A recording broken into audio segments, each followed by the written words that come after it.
menghina presiden dihukum 5-6 tahun. Karena itu artinya kita merendahkan martabat presiden. Cari di kamus mana ada istilah martabat presiden. Yang ada istilah human dignity, martabat manusia. Presiden bukan manusia, presiden fungsi, dia lembaga. Martabat itu hanya melekat pada manusia yang punya perasaan.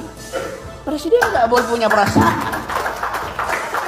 Jadi secara konseptual kacau. Yang ada adalah martabat raja, bukan presiden. Kenapa? Karena raja menunjuk dirinya sendiri sebagai wakil Tuhan. Itu asal usul dari istilah dilarang menghina, menjatuhkan martabat presiden.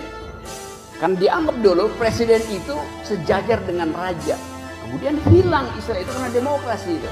Kalau dia bermartabat, maka martabat itu melekat pada saya seumur hidup saya. Itu namanya human dignity itu. Presiden setiap 5 tahun kita ganti.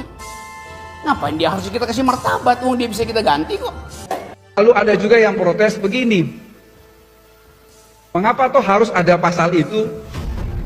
Kalau presiden dihina, wakil presiden dihina, mengapa tidak pakai pasal penghinaan biasa saja? Bukankah kita ini juga yang tadi ada salah seorang bertanya soal equality before the law, kesederajatan di depan hukum. Saudara-saudara, pengaturan pasal penghinaan, penyerangan harkat dan martabat presiden dan wakil presiden tidak ada kaitannya dengan equality before the law.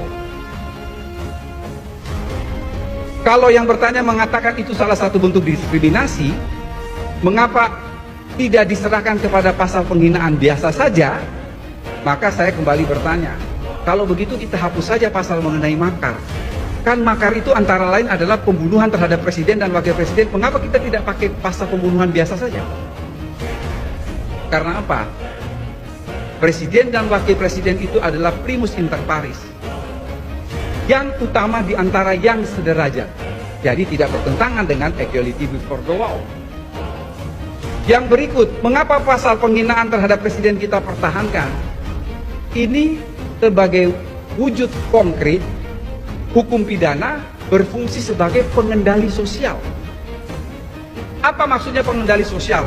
Bapak Ibu, presiden yang terpilih minimal pendukung dia untuk seluruh Indonesia ini 50% plus 1. Saudara-saudara bisa bayangkan, kalau ada pendukung yang kontra menghina presiden karena kalah dalam pemilu misalnya seperti itu, kalau pasal itu tidak ada, itu akan bisa terjadi konflik sosial. Karena pendukung yang presidennya menang tidak terima, dia bisa juga terjadi chaos. Tapi kalau ada pasal itu, dia sebagai pengendali sosial, presiden bisa menjawab seperti almarhum Gus Dur. Saya saja tidak mempersoalkan kok Anda kok repot. Karena itu dijadikan delik A2. Pasal penghinaan terhadap presiden itu pengejawantahan dari landasan filsafati hukum pidana. Apa landasan filsafati hukum pidana? Dia melakukan fungsi melindungi. Yang dilindungi oleh hukum pidana itu siapa? Satu adalah negara. Dua, masyarakat. Yang paling banyak dilindungi oleh hukum pidana itu adalah individu. Pertanyaan lebih lanjut, yang dilindungi itu apa? Satu adalah keselamatan terhadap jiwa raga. Ada pasal pembunuhan, pasal penganiayaan, dan lain sebagainya. Yang kedua yang dilindungi itu apa? Properti, hak milik. Ada pencurian, penggelapan, penipuan, dan lain sebagainya.